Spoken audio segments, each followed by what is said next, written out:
Channel message. A closed door does not always get challenged with another knock.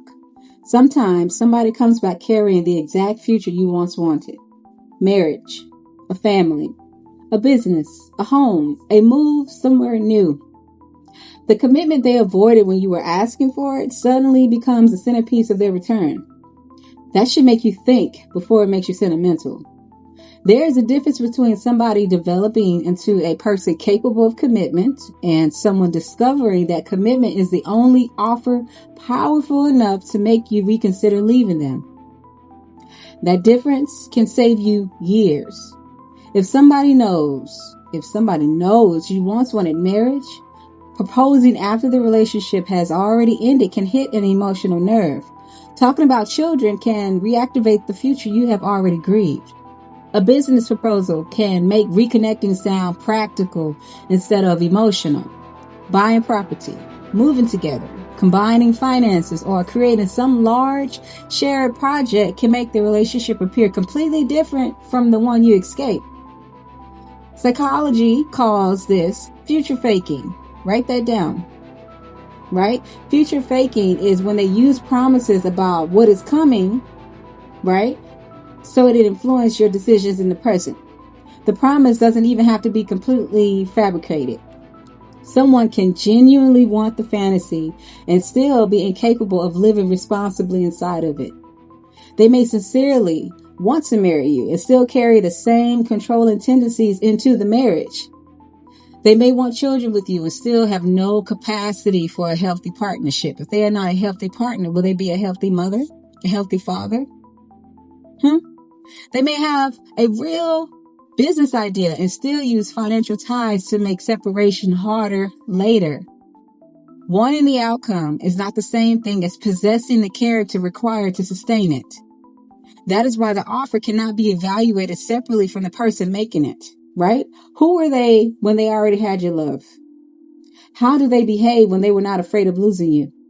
What happened when there was no urgent need to impress you? Think about that. That history carries more information than whatever they are promising during the pursuit. A love bomber is often their most convincing while something is still being secured. The effort is high. Attention is intense. The future sounds enormous, grand, superb, sublime, right? Problems that were once impossible to address suddenly, all of a sudden, have resolutions, have solutions. The person who could barely discuss commitment may now have a 5-year plan, an entire 5-year plan. It can feel like the breakthrough you waited for, you prayed for, right? You manifested for. It may actually be the negotiation required to get you back into position, and position matters, right? Why? Because a conversation is easy to leave. A marriage is more complicated. Shared property is more complicated. A joint business is more complicated. Moving away from your established support system is more complicated. Having children permanently connects two people in ways a breakup cannot simply dissolve. So before accepting something impressive, look at what it structurally creates. Does this decision increase your independence or reduce it? Does it place money, housing, work, transportation, or major life decisions under shared control? Would saying yes create obligations that make saying no significantly harder later? Those questions are far more useful than asking whether the gesture seems romantic, right? Manipulation becomes more sophisticated when somebody knows the old tactics no longer work. A person who cannot lure you back through nostalgia may approach their opportunity. They may present the dream business, a financial opportunity, the sudden willingness to relocate, a proposal, a family plan, a crisis that conveniently requires partnership again. Even spiritual language can become leverage when somebody knows faith matters to you. Suddenly, the separation was necessary for growth. God brought them back. The connection has a higher purpose, right? Everything happened so the two of you could reunite as better versions of ourselves. We are twin flames. Man, spiritual language does not exempt anybody from behavioral evidence. God does not need you to ignore your own discernment in order to recognize what is meant for you. A genuine transformation does not require somebody else to surrender their boundaries so it can be proven. If they have truly changed, right? Your refusal does not erase that change, right? They can remain changed. They can build a business, become a better partner, create a family someday, develop discipline, go to therapy, strengthen their relationship with God, build whatever life they claim they are ready for. They could do all that without you. If the entire transformation collapsed the moment you say you are still not coming back, then you have learned something important about what that transformation was designed to accomplish. Pay attention to the reaction to rejection, not the speech before it. Anyone can sound evolved while believing they are about to get what they want. The real test begins when they discover that the answer is still no. Do they respect it? Or does affection become pressure? Does the proposal become guilt? Does disappointment become anger? Do other people suddenly begin contacting you on their behalf? Do convenient encounters start occurring? Does information about your life somehow keep finding its way back to them? None of these things should automatically be turned into a conspiracy, right? Deal with what can actually be observed. But neither should repeated unwanted behavior be romanticized simply because the person once loved you.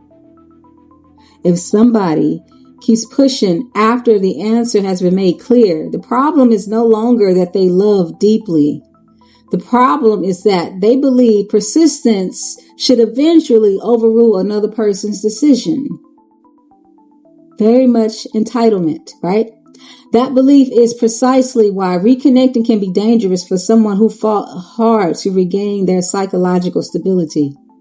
You already know what happened when this person had the relationship without having to earn it back. Do not become so mesmerized by the return that you forget the administration that came before it. The ring is not more important than history. The business proposal is not more important than the history. The promise of children is not more important than the history.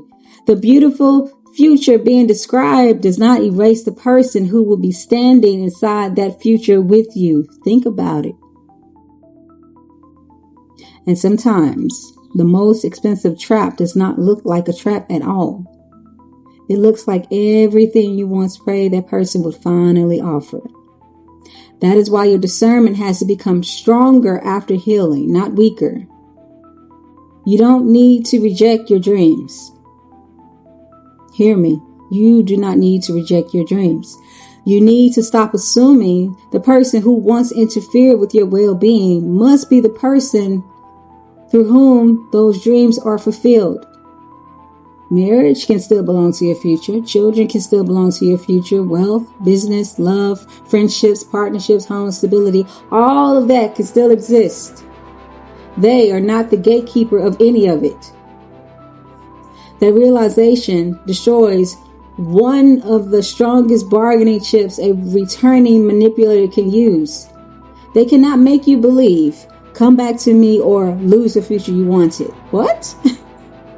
You already understand that the future can arrive through an entirely different door. The relationship ended for reasons substantial enough to make you leave and remain gone. Do not let somebody package the same person inside a prettier future and convince you that the package itself is evidence of change. You already know what their choices wrote while you were together. You do not have to co-sign another chapter simply because this time they arrive holding the pen, the ring, the business plan, the puppy, and the life you once asked to build with them. The offer can be new, while the motive underneath is very old.